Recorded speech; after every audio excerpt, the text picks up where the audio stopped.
Cool. So if you've never seen me to speak before, I speak really quickly. I have a lot of slides. I think I have about 70 slides for a 30-minute talk. And that's the tiny URL where you can find these slides. Highly recommend getting them on your end because it's way easier to follow along and see all of the many references and where all the pictures come from. I don't use AI if I can at all help it, and thankfully I didn't have to for this one. I couldn't give this talk without this guy right here. And also my other security researcher who I did not put the face of on this slides, but this is Guillaume Valadon. I very proudly get to work with this man. And Gaetan Ferry, the other person who's done the research for this. But where this talk comes from is I've been living in this world of security. I'll get to who I am in a minute, for a while now. And one of the things that our company does is we look at every single commit that hits GitHub public. And one of the things we discovered along the way is people tend to shove a lot of things into GitHub public in the form of secrets. Secrets end up in places where they simply shouldn't be. And that last awesome talk, thank you very much, was literally about how to get away from secrets, even though that's not the angle they came at it from, seeing it from the other amazing angles that gave us Istio in the first place. But anyway, Guillaume was looking through all of this stuff because he wrote this wonderful paper, Leaked Kubernetes Secrets, Impact Assessment and Mitigation Strategies. Highly recommend it. We're not going to get into all of the things that he talked about, but I am basing a lot of my work on him. One of the things he discovered along the way, and why you might have said, hey, maybe I think I've seen that name somewhere before, is part of this work, he discovered a public repo called Private CISA. For those of you not from America, Cybersecurity Information Security Agency. That's what CISA is. It's a federal agency. Including like kubeconfig and a bunch of things called important YAML files. And he couldn't get a hold of anybody at CISA, so he raised it up to Brian Krebs, which is one of the premier journalists in the security space. And when Guillaume told him this was the worst security breach I've ever seen, or security issue I've ever seen, security leak I've ever seen, they finally got, thanks to Brian and his notoriety, got the CISO of CISA on the telephone and said, hey, these are all real, and they pulled the repos down. Other researchers later said, oh yeah, we actually got into actually a bunch of federal stuff, and yeah, we could have pwned the entire CISA infrastructure if we wanted to and taken it all down. Fortunately, that didn't happen, but that's not even really what I want to talk about. That's just a side benefit of working with Guillaume.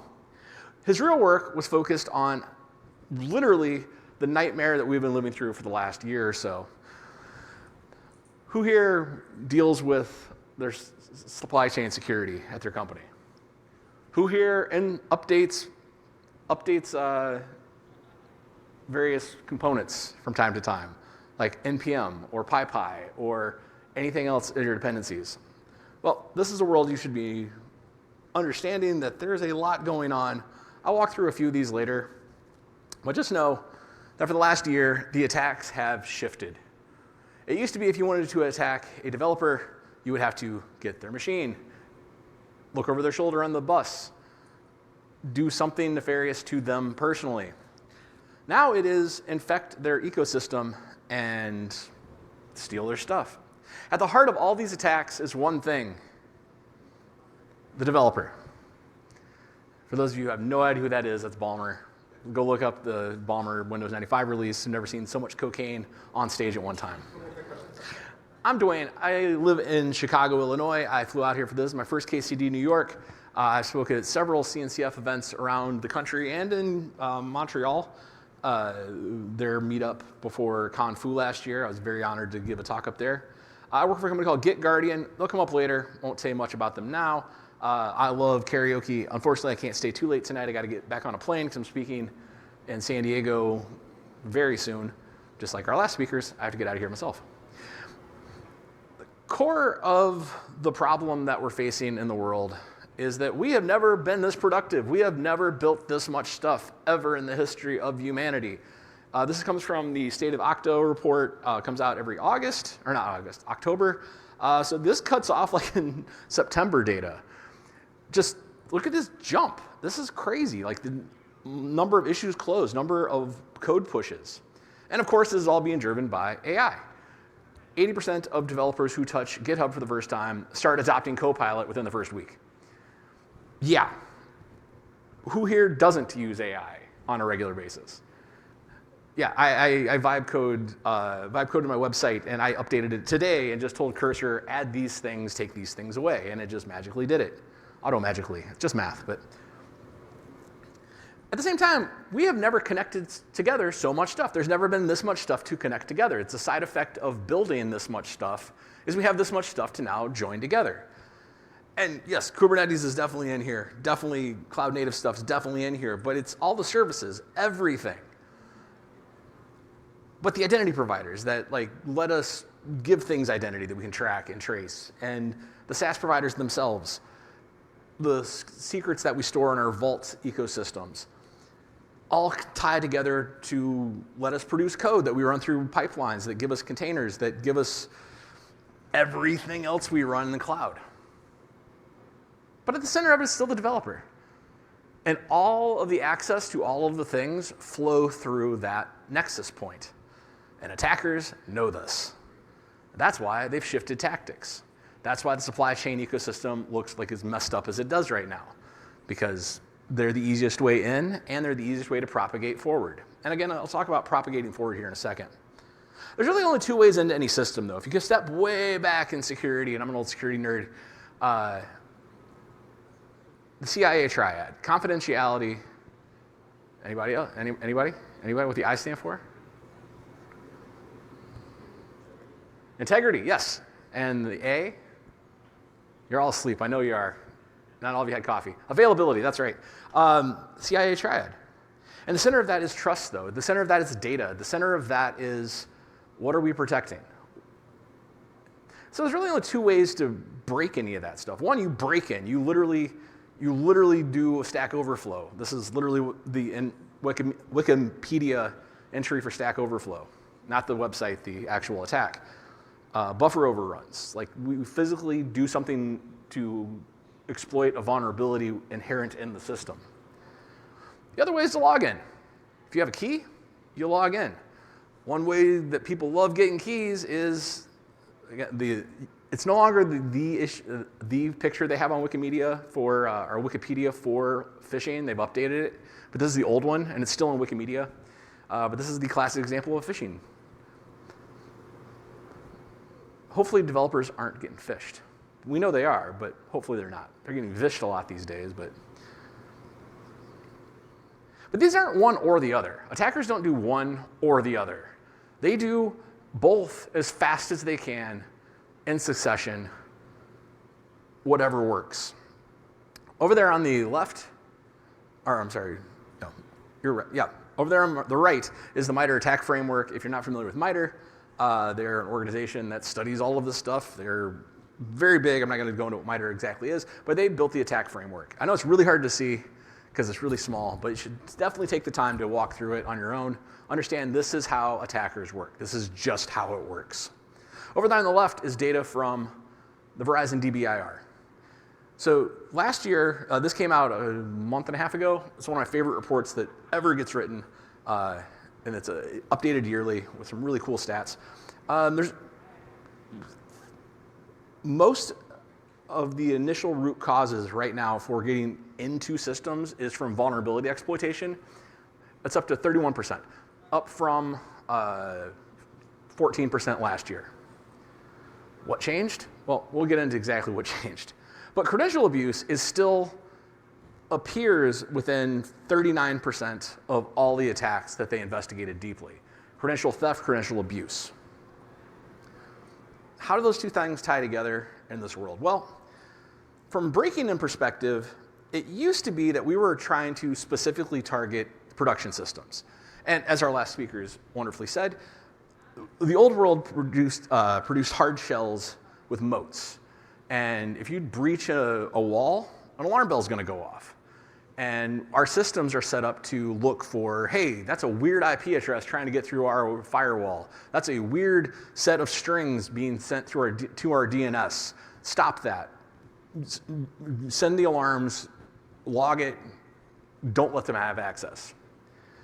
But if someone can get a database URL connection string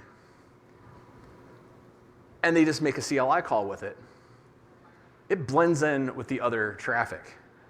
Now, from a conceptual standpoint, yeah, you're going to be able to catch that if you're looking at one thing or you're looking at a very small group of things. In production systems, you're dealing with thousands or millions of requests per second. So yeah, how long did it take you to figure out the wolf in there? Exactly, and this is a very, very simple case of this. So yeah, you can set up tools for this. You can look at user agents. You can look at IP ranges. But IP ranges can be spoofed very easily, and agent stacks are not that hard to simulate or just rebuild. I mean, they're containers after all. Which gets us back to this. The attacks we've been seeing have sped up everything around how can we get the credential to log in as fast as possible. So I'm going to walk through a couple of these.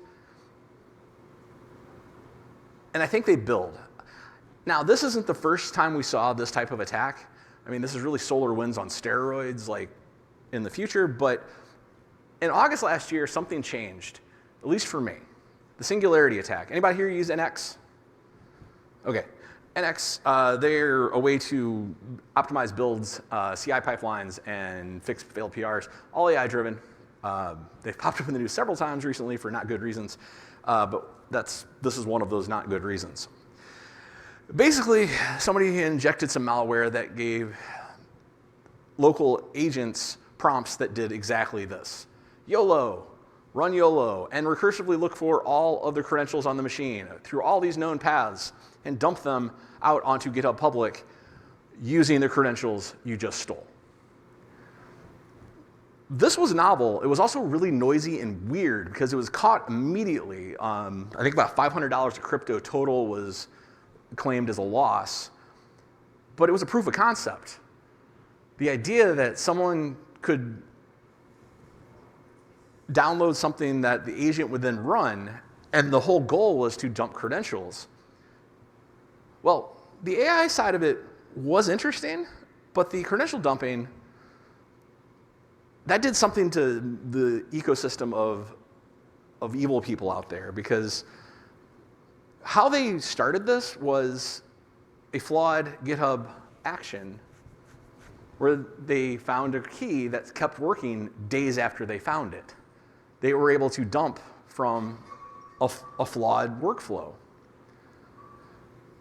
and then use that to further the attack. Fast forward to September, and we see Tiny Color.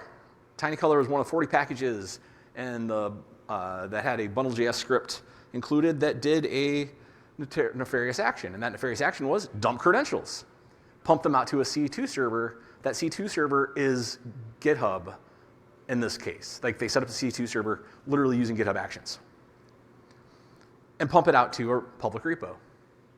Again, using the credentials you found. Fast forward in November, Shai-Hulud 2 shows up. So the first Shai-Hulud, why it's called Shai-Hulud? Is anybody here a Dune fan? I'm a huge Dune nerd. Yes, Shai-Hulud is the name of the worm, because that's what Shai-Hulud is. This was a proof of concept to say, what if we took that same idea and made it self-replicating? And that's what Shai-Hulud showed up. We were all like, wow, somebody actually did it. Somebody actually weaponized this thing at a scale that will start just infecting other packages. If you can publish one package, guess what? All of the packages you can publish now contain a worm.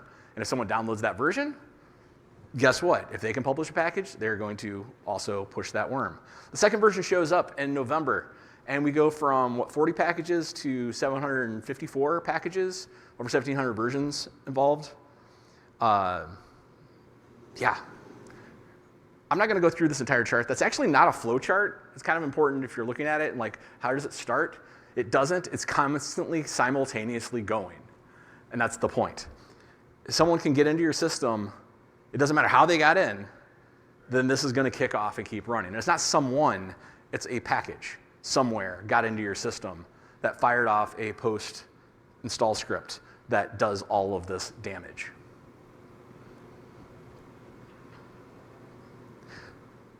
We did a lot of research into this, and this is Gaetan Ferry's work. We looked at that Shai-Hulud 2 from the things we saw dumped into public GitHub. We grabbed those repos and said, hey, what's in here? And the horrifying thing was we found that 44% of all machines that got compromised had more than 10 credentials, 10 valid credentials on them. GitHub tokens, obviously, because, well, that's how developers work. That's how you push your stuff around, is tokens. OAuth tokens for other things, GitLab tokens. There's a bunch of other stuff, but that's what made it dangerous. Part of what makes that so dangerous is, and I'll get to the numbers on it later, is we know for a fact that people hard code secrets. That's part of what the hell I live in security world, is trying to fight that and hopefully encourage you all to stop hard coding secrets by the end of this and stop using secrets if you can, but we'll get there. So this just keeps going. Like, this is from March, Glassworm. Maybe you've heard of these fun named things. There's a point in time now where I can say things like Glassworm or Ironworm from Team PCP that are doing all of these things. And I remember a time when you used to be able to talk about things like SolarWind or Code Cove. And there were singular moments in time where these big breaches happened and you were affected or you won't. And now it's every 38 hours.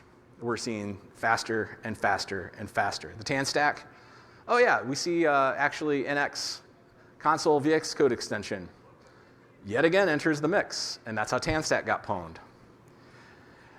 And then this happened yesterday, or I'm sorry, on the 5th, what is today, the 10th, 5 days ago.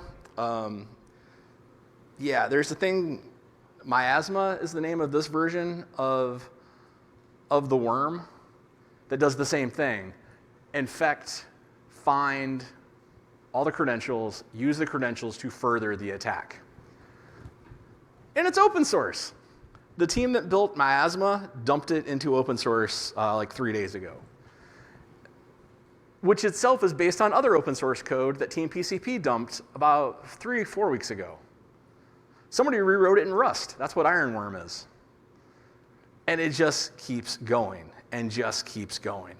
Where I got this from is open source malware. They'll show up a little bit later, but this is not isolated. This is not just these events. Hey, if you're hit by these events, you're in danger. No, if you have a laptop, if you publish packages or you consume packages, you are at risk right now. I know it's late in the day, and I don't mean to scare anyone, and I hope everyone can sleep well at night, because Lord knows I haven't in months. But this isn't going to slow down, not anytime soon.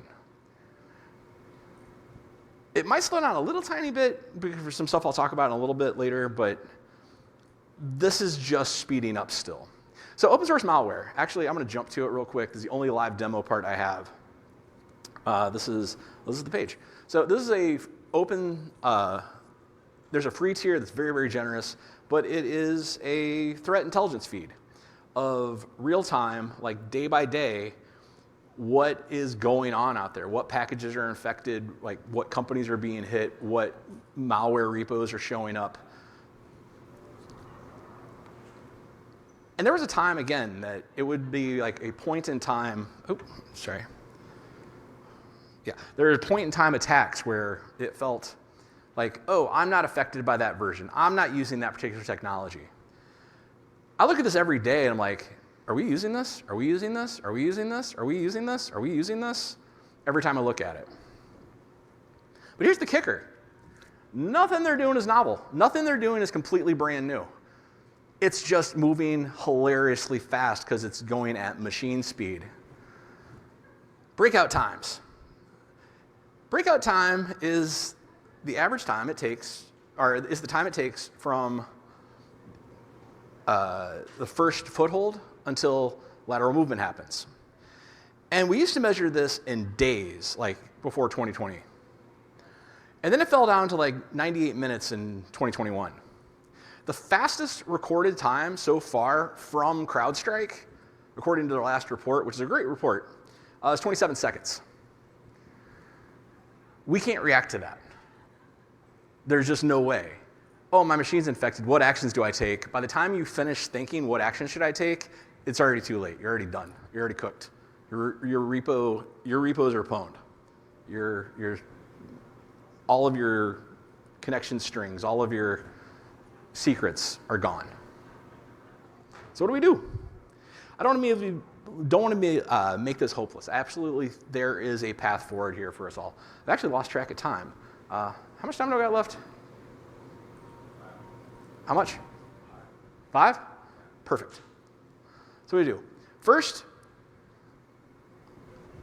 the CVE feed that you have been relying on is still important. I will always believe this. These vulnerabilities are important to patch. But if you look at the dates on them, this is slow. This is human speed. CVE was built for human speeds. It was built for vulnerabilities that will persist over time. Fix them. I'm not saying don't fix them. But what you need to do is, 1, control your cooldown, or control your upgrades. Implement cooldowns immediately. If you have anything tagged latest, with it, I use :latest, but whatever latest, stop. Move to pinned versions, especially Helm charts.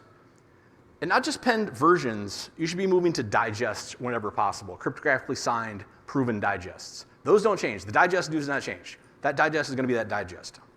If you download something, sandbox it. Get the heck away from .cube, .exe, and any other things that could be reached. Anything where anything dangerous could live. Get it the heck away from that. Sandboxes are great. Bubble Wrap's a great project to look into. There's many, many others. I'm not here to talk about sandboxing all of this together. Use lock files religiously. Chart.lock is your friend. It does not change. That's why it's .lock. That version should be the version you trusted, the version you sandboxed, the version you tested should be the version you use. You have to stop using automated scripts. That is the core of the issue on a certain level.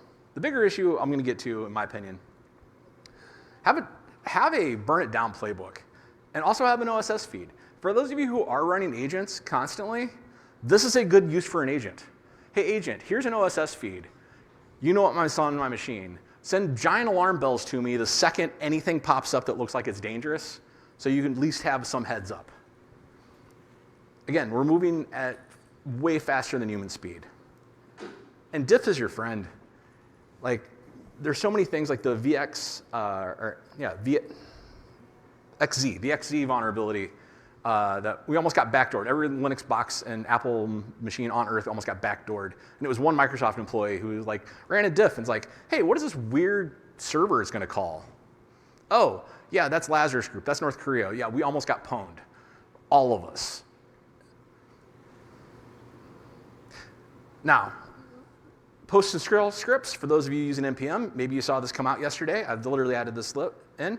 All of your builds that are about to break that rely on post install scripts, unless you manually go in and configure them to say, yes, let it run. Just like we used to ship WAFs completely open, and it was on you, the user, to shut them down,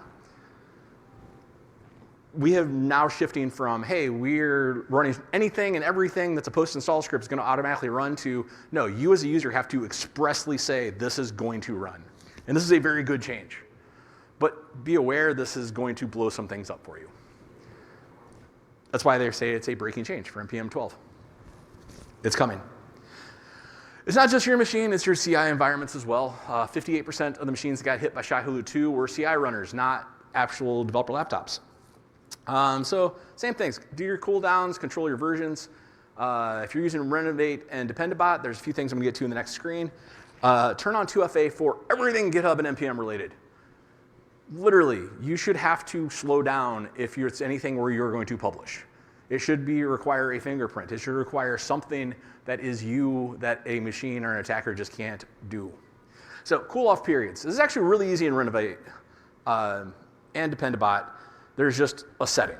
You just literally say, hey, 3-day cooldown, minimum age. 3 days is a pretty good time because we're going to find it pretty quickly.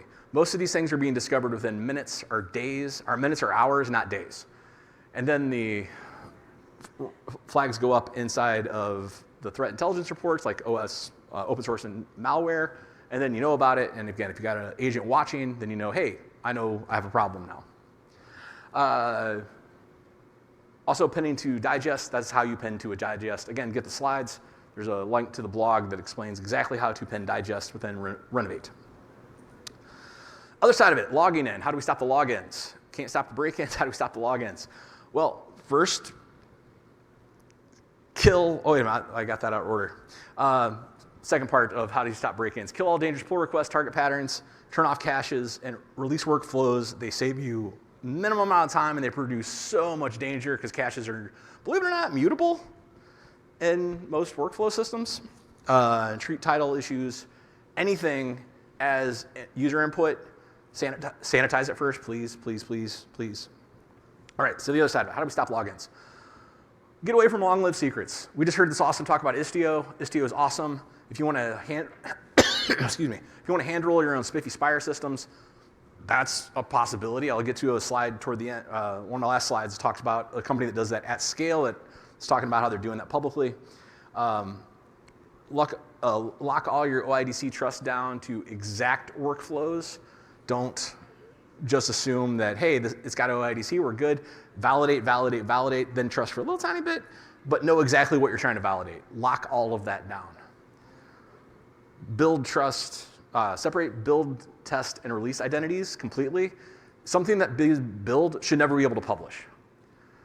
That's a weird concept, I know, but we have to start thinking in those terms. If your machine gets popped, if your CI/CD pipe gets popped, you need to limit the blast radius as tightly as possible. There should be yet another way to identify that this is the thing that publishes. This is the thing that builds.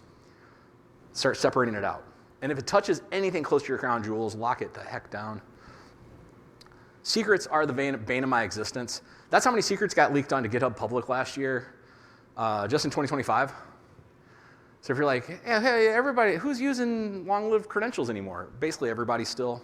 And if they're alive or if they're valid when they get leaked, they stay valid. The valid secrets we found in 2022, 64% of those that were retested in 2026 came back as still valid. So go talk to your security teams. They were very willing to help you out. Kubernetes has been letting you get away from long-lived credentials for a very long time now, over a year. This came out in May last year. At least for image pulls, you can just start using their OICD-based, short-lived, automatically rotated credentials built on top of Spire, or Spiffy. If you haven't read the Spiffy book, read the Spiffy book. It's great. Like one of my favorite reads. I'm not going to read everything here to you, but what do you do about the credentials on your machine? Because you need credentials on your machine. Well, if it's a production environment credential, you probably don't need it on your machine, actually. You don't. Why are you touching production from your development machine? That's kind of weird. Don't do that. I know that's easy to say, it's hard to do. That's where vaults come in. You should be able to call a vault. If you can call the production system, you should definitely be able to call a vault. Encrypt everything locally in place with SOPs. Even local keychains outside of Linux systems work pretty well.